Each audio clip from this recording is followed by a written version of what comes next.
So hello and welcome back friends to engineers का अड्डा। तो आज मैं आप लोगों के लिए लेकर आ चुका हूँ एक नया टॉपिक, एक नया वीडियो, जिस प्लेलिस्ट के अंदर, आर्टिफिशियल इंटेलिजेंस प्लेलिस्ट के अंदर, जिसका नाम है प्रॉब्लम कैरेक्टरिस्टिक्स। अब कैरेक्टरिस्टिक्स का मतलब आप लोगों को सबको पता है कि कैरेक्टरिस्टिक्स मतलब क्या, कि उसके फीचर्स, उसके एट्रीब्यूट, जिस भी चीज़ की हम लोग बात कर रहे हैं, यहाँ पर हम लोग प्रॉब्लम की बात कर रहे हैं, तो प्रॉब्लम का भी कुछ कैरेक्टरिस्टिक्स होगा। जैसे कि एग्जाम्पल कैरेक्टरिस्टिक्स का क्या हो सकता है कि एक मैं हूं, मीन्स मान लीजिए मैं हूं मी, ठीक है। मैं हूं तो मेरा क्या क्या कैरेक्टरिस्टिक्स हो सकता है कि मैं एक टीचर हूं, आप लोगों को पढ़ा रहा हूं, एक यूट्यूबर हूं, आप लोगों को यूट्यूब पे वीडियोस दे रहा हूं, मैं नोट्स प्रोवाइड कर रहा हूं, मैं इंसान हूं, मैं खाता हूं। तो ये कैरेक्टरिस्टिक्स है मेरा कि मैं क्या क्या कर सकता हूं, मेरा फीचर्स। इस तरह से प्रॉब्लम के कुछ कैरेक्टरिस्टिक्स होते हैं हमेशा। तो चलिए बिना और लेट के इस वीडियो को हम लोग शुरू करते हैं। अगर आप लोग मेरे चैनल में पहली बार आए हैं तो चैनल को सब्सक्राइब कीजिएगा, इस वीडियो को लाइक कीजिएगा और अपने दोस्तों के साथ शेयर भी कीजिएगा। So we roll into our intro.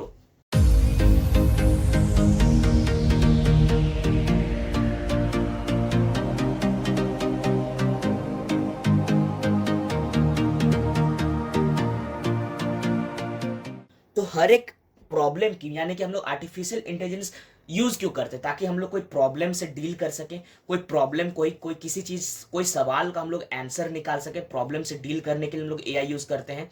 लेकिन हर एक प्रॉब्लम का कुछ ना कुछ अपना कैरेक्टरिस्टिक्स होता है, कुछ ना कुछ उसका फीचर्स रहता है। कोई हो सकता है बहुत हार्ड प्रॉब्लम है, कोई बहुत ही इजी प्रॉब्लम है, कोई एक मान लीजिए कि लोकल, मतलब कि लोकल जगह का प्रॉब्लम है, कोई ग्लोबल प्रॉब्लम है।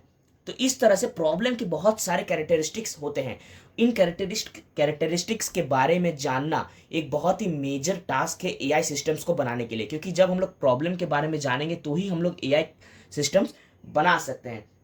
इससे क्या होगा कि इससे हम लोग को एआई मेथड्स चूज करने में आसानी होगी। जैसे कि हमारे पास लाखों प्रॉब्लम्स भी हैं, उसी तरह हमारे पास लाखों मेथड्स भी हैं। तो हर एक प्रॉब्लम के अकॉर्डिंग हम लोग हर एक मेथड यूज कर सकेंगे। इसीलिए कैरेक्टरिस्टिक्स के बारे में जानना बहुत ही ज्यादा जरूरी है। तो सबसे पहले अगर हम लोग बात करें, मैं आप लोग को कुछ यहाँ पर कैरेक्टरिस्टिक्स बता दूंगा, तीन चार मैं कैरेक्टरिस्टिक्स यहाँ पर डिफाइन करूंगा, डिस्कस करूंगा आप लोगों के साथ, और जो कि आप लोग को नोट्स में भी प्रोवाइड हो जाएगी। आप लोग नोट्स एक्सेस कर लीजिएगा, डिस्क्रिप्शन बॉक्स में नोट्स की लिंक मिल जाएगी आप लोग को, जो कि फ्री में है। तो सबसे पहले हम लोग बात करते हैं वेल डिफाइंड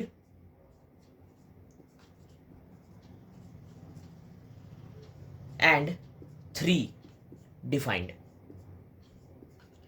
ये सबसे पहला प्रॉब्लम है। अब प्रॉब्लम कैसा है ये मैं आप लोगों को बताता हूं। मान लीजिए मेरे पास, मीन्स ये सबसे पहला कैरेक्टरिस्टिक्स है, एक प्रॉब्लम है मेरे पास। ये प्रॉब्लम का नाम है मान लीजिए ए मेरा प्रॉब्लम है, ठीक है। अब यहां पर क्या हो सकता है कि वेल डिफाइंड, मतलब कि ए अगर वेल डिफाइंड के अंदर आता है तो उसके गोल्स हमारे पास क्लियर हैं। गोल्स, स्टेट्स और जितने कुछ होते हैं सब कुछ हमारे पास क्लियर है, कॉन्साइस है। लेकिन यहां पर अगर हम लोग थ्री डिफाइंड यूज करते हैं, थ्री डिफाइंड अगर हम लोग यूज करते हैं, तो यहां पर हमारे पास गोल्स क्लियर नहीं है। तो यहां से हम लोग को क्या पता चलता है कि अगर मेरा प्रॉब्लम जो है, ये ए जो प्रॉब्लम है, इसका कैरेक्टरिस्टिक्स अगर वेल डिफाइंड है, तो मुझे कोई आसान सा एआई टेक्निक यूज करना है, क्योंकि यहां पर गोल्स क्लियर है उस हिसाब से। लेकिन अगर मेरा गोल्स क्लियर नहीं है, अगर गोल में एम्बिग्यूटी है या फिर स्टेप्स में एम्बिग्यूटी है, एम्बिग्यूटी मतलब कि सेम चीज रिपीट होना, या फिर मतलब लगभग सेम लेकिन दोनों का मीनिंग अलग है, तो यहां पर मुझे क्या लगाना पड़ेगा, थोड़ा हाई लेवल का एआई टेक्निक यूज करना पड़ेगा, क्योंकि यहां पर ज्यादा हम लोग को मेहनत करनी पड़ेगी। तो इस तरह से कैरेक्टरिस्टिक्स को समझकर हम लोग अपना एआई टेक्निक यूज कर सकते हैं। दूसरा हम लोग के पास क्या हो सकता है, single agent, single and multi agent. नाम से ही पता चल रहा है कि ये कहीं पर एक सिंगल एजेंट होगा, कहीं पर मल्टी एजेंट होगा, जो कि डिसीजन तक पहुंचने के लिए काम आएगा। जैसे कि यहाँ पर एआई मीन्स कोई भी प्रॉब्लम है, कहीं कहीं हमारे पास एजेंट्स रहते हैं। तो सिंगल में क्या रहेगा कि एक अकेला एजेंट रहेगा जो गोल तक हम लोग को ले जा रहा है, और मल्टी एजेंट में क्या रहेगा कि हमारे पास बहुत सारे मल्टीपल एजेंट्स रहेंगे जो हम लोग को गोल तक ले जा रहे हैं। तो अगर मेरे पास मल्टीपल एजेंट वाला चीज है तो वहां पर मैं एआई सिस्टम कुछ और यूज करूंगा, और मेरे पास अगर सिंगल एजेंट है तो वहां पर मैं कुछ एआई सिस्टम अपना अलग डेवलप करूंगा। उसके बाद होता है एक स्टैटिक वर्सेस डायनामिक। अब ये भी आप लोग को पता ही है, नाम से ही पता चल रहा है कि एक स्टैटिक होगा और एक डायनेमिक होगा, मतलब कि ये चेंज होते रहता है। ये means real life, real world पे काम कर रहा है, ये चेंज होते रह रहा है। तो यहाँ पर मुझे एआई, कुछ रियल वर्ल्ड वाला एआई सिस्टम यूज़ करना पड़ेगा। और यहाँ पर ये स्टैटिक है मान लीजिए, तो यहाँ पर मुझे कोई रियल वर्ल्ड वाला एआई सिस्टम यूज़ नहीं करना पड़ेगा। मैं यहाँ पर भी रियल वर्ल्ड वाला यूज़ कर सकता हूँ, लेकिन वो मेरे लिए नुकसान है, क्योंकि यहाँ मुझे फिर कॉस्ट ज़्यादा पड़ जाएगा। मैं अगर कम कॉस्ट में कर सकता हूँ तो मैं ज़्यादा कॉस्ट दूँ क्यों, रिजल्ट तो मुझे सेम ही मिलेगा। तो इसीलिए कैरेक्टरिस्टिक्स के बारे में जानना बहुत ही ज़रूरी हो जाता है हमारे लिए। फिर हमारे पास आता है एक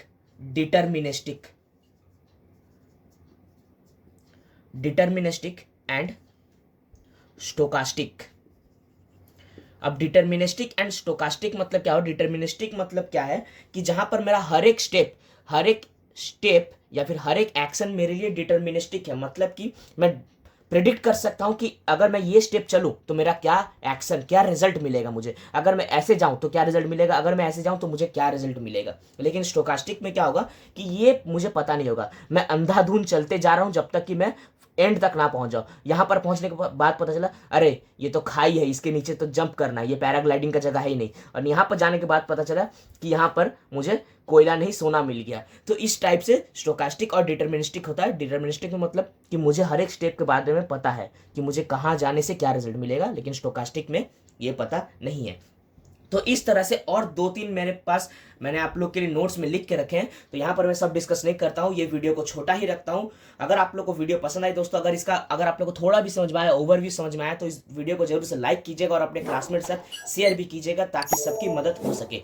अगले वीडियो में हम लोग इसके बारे में अच्छे से पढ़ेंगे, जहाँ पर हम लोग देखेंगे टिक टैक टो प्रॉब्लम के बारे में।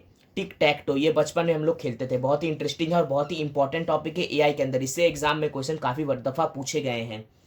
मैं उम्मीद करता हूं दोस्तों कि इस वीडियो में आप लोग को बहुत नॉलेज मिला होगा, अच्छा लगा होगा। अगर वीडियो तो वीडियो को लाइक कीजिएगा, चैनल को सब्सक्राइब कीजिएगा और अपने फ्रेंड्स के साथ शेयर भी कीजिएगा। तो मिलता हूं अगले वीडियो पे। Till then bye bye and thank you friends.